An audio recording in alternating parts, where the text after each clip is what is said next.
تصویر کو دیکھتی رہتی، وہ تصویر جس میں وہ اور عرفان ہنس رہے تھے، لیکن اب وہ ہنسی کہیں نہیں، اور وہ نہ ہی عرفان اور نہ ہی نادیہ۔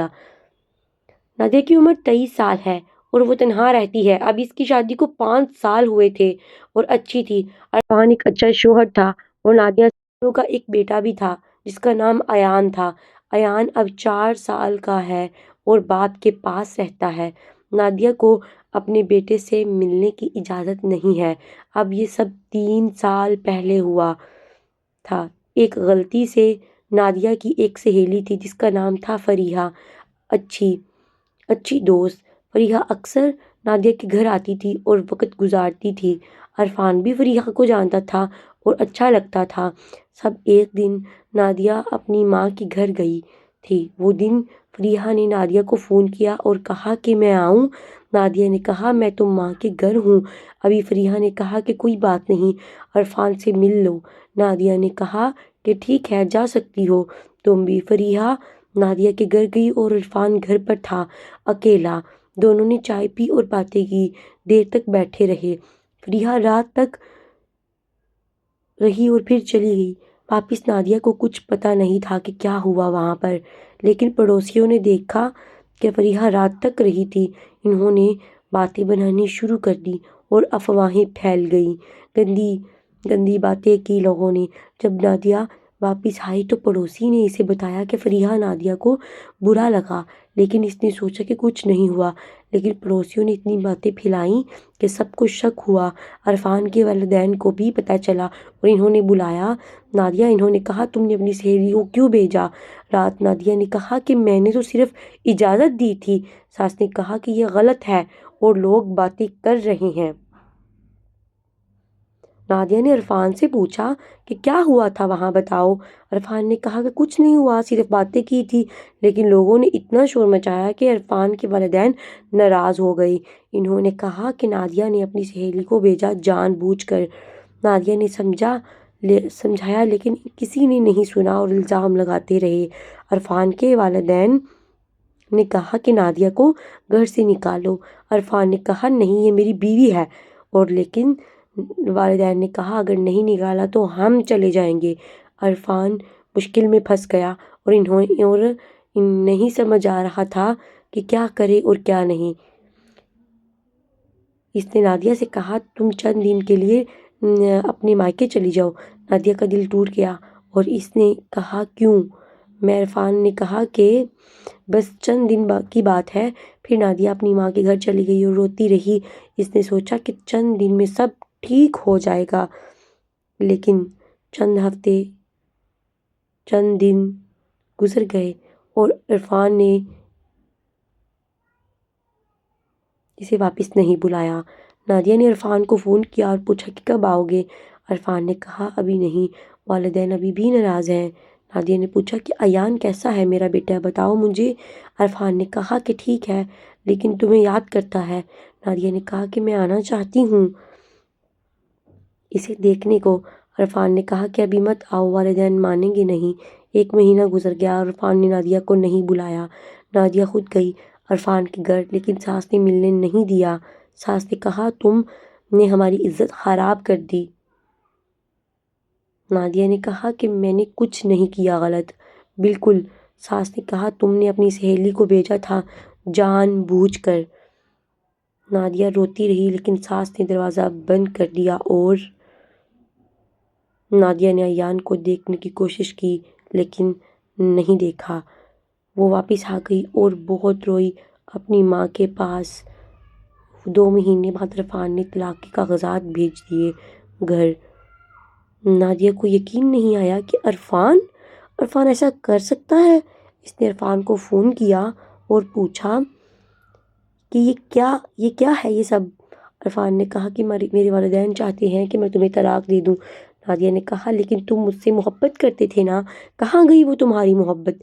عرفان نے کہا کہ ہاں لیکن اب حالات بدل گئے ہیں، میں کیا کر سکتا ہوں؟ نادیہ نے کہا میں نے کچھ غلط نہیں کیا۔ بالکل، عرفان نے کہا میں جانتا ہوں لیکن لوگ باتیں کرتے ہیں، میرے والدین راضی نہیں ہیں تو کیا کر سکتا ہوں؟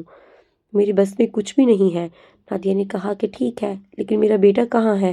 میرا بیٹا مجھے واپس دے دو۔ عرفان نے کہا کہ ایان میرے پاس رہے گا اور تم نادیہ چیخ پڑی اور کہا کہ نہیں، اور وہ میرا بیٹا ہے۔ عرفان نے کہا وہ میرا بھی ہے اور اسے میں ہی رکھوں گا۔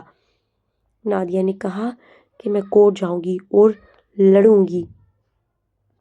عرفان نے کہا کہ ٹھیک ہے جاؤ، لیکن میں نہیں دوں گا، کسی بھی حالت میں تمہیں اپنا بیٹا نہیں دوں گا۔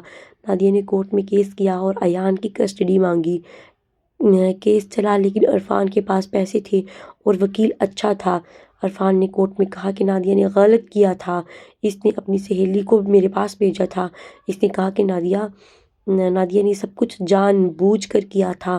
کورٹ نے دونوں کی باتیں سنی اور فیصلہ سنایا۔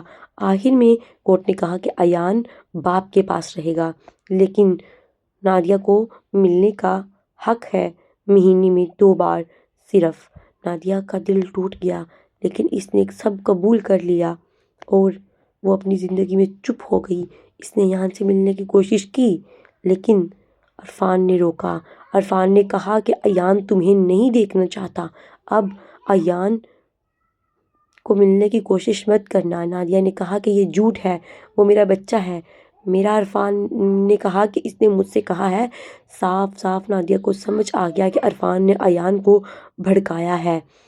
اس نے پھر کورٹ میں کیس کیا، لیکن کچھ نہیں ہوا۔ کورٹ نے کہا ایان اب بڑا ہو رہا ہے اور اگر وہ ماں سے نہیں ملنا چاہتا تو زبردستی نہیں کر سکتے۔ نادیہ ٹوٹ گئی اور اس نے ہمت ہار دی، بالکل ٹوٹ چکی تھی۔ آج 3 سال ہو گئے اور نادیہ اکیلی رہتی ہے۔ اس نے دوبارہ شادی نہیں کی اور نہ ہی کبھی کرے گی۔ وہ ہر روز ایان کی تصویر دیکھتی ہے اور روتی ہے۔ ایان اب خوش ہے اور اپنے باپ کے ساتھ رہتا ہے۔ عرفان نے دوبارہ شادی کر لی ہے اور نئی بیوی ہے۔ ایان اب نئی ماں کو ماں کہتا ہے۔ وہ نادیہ کو جب پتہ چلا تو اس کا دل پھٹ گیا بالکل۔ اس نے آخری بار عرفان کو فون کیا اور التجا کی کہ اس نے کہا کہ پلیز مجھے ایان سے ملنے دو۔ عرفان نے کہا کہ نہیں، اب بہت دیر ہو گئی ہے، میں تمہیں اس سے ملنے نہیں دوں گا۔ نادیہ نے فون رکھ دیا اور سمجھ گئی کہ سب ختم ہو گیا ہے۔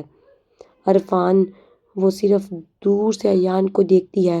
اسکول میں وہ چھپ کر جاتی ہے اور دیکھتی ہے اپنے بیٹے کو اور اس کی تصاویر دیکھتی رہتی ہے اور روتی رہتی ہے۔ ایان کھیلتا ہے اور ہنستا ہے، لیکن نادیہ کو نہیں جانتا۔ نادیہ کو لگتا ہے کہ اس کی سب سے بڑی غلطی یہ تھی کہ اس نے فریحہ کو اجازت دی تھی گھر جانے کی۔ عرفان کو لگا اگر اس نے نہ دی ہوتی تو آج سب ٹھیک ہوتا، لیکن اب کچھ نہیں ہو سکتا اور وقت واپس نہیں آ سکتا اور نہ ہی ہم وقت کو واپس لا سکتے ہیں۔ نادیہ اب صرف جیتی ہے، لیکن زندگی نہیں۔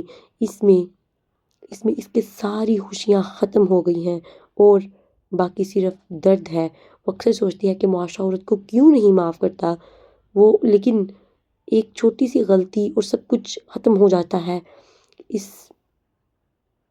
لیکن مرد کی غلطیاں معاف ہو جاتی ہیں اور کوئی نہیں بولتا۔ نادیہ آج بھی اپنے بیٹے کا انتظار کرتی ہے۔ رات کو شاید ایک دن وہ آئے اور کہے ماں میں آیا، لیکن وہ دن کبھی نہیں آئے گا اور نادیہ جانتی ہے۔ پھر بھی وہ امید رکھتی ہے اور انتظار کرتی ہے، روز کرتی ہے کہ وہ ایک نہ ایک دن ضرور آئے گا اور سب کچھ بدل جائے گا۔ وہ اس کو آ کر ماں کہے گا اور اس کو گلے لگائے گا۔ اگر آپ کو ہماری کہانی پسند آتی ہے تو چینل کو لائک کریں اور سبسکرائب کریں اور شیئر کرنا نہ بھولیے گا۔